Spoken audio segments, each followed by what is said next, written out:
Без обладнання та техніки, проте нарешті у рідній акваторії через 360 днів полону.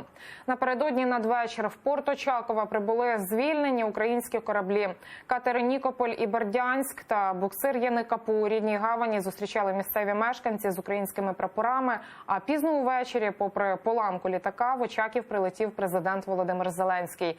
У якому стані росіяни повернули наші кораблі, захоплені рік тому поблизу Керченської протоки, далі в сюжеті.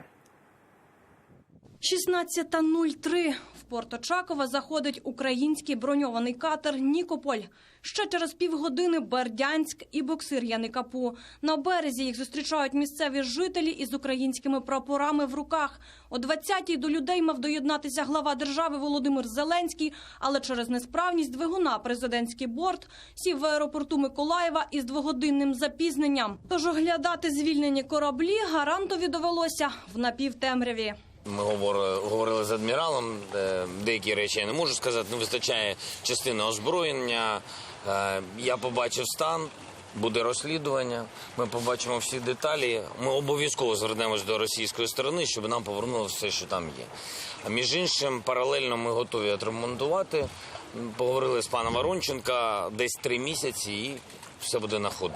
Про те, що звільнені Бердянськ, Нікополь та Яникапу росіяни за рік угробили і розграбували, напередодні розповідав і командувач військово-морських сил Ігор Воронченко. Усе, що можна було звідти зняти, зняли. Не погребували навіть унітазами. І як написав у себе на Фейсбук наймолодший із колишніх полонених моряків Андрій Ейдер, навіть спідньою білизною.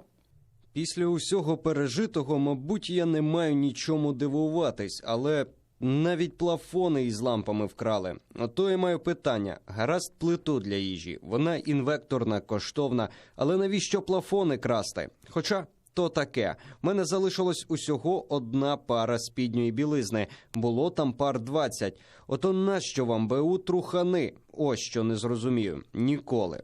А от російське ФСБ традиційно все заперечує. Вважається, що кораблі повертали в нормальному стані з унітазами і плафонами.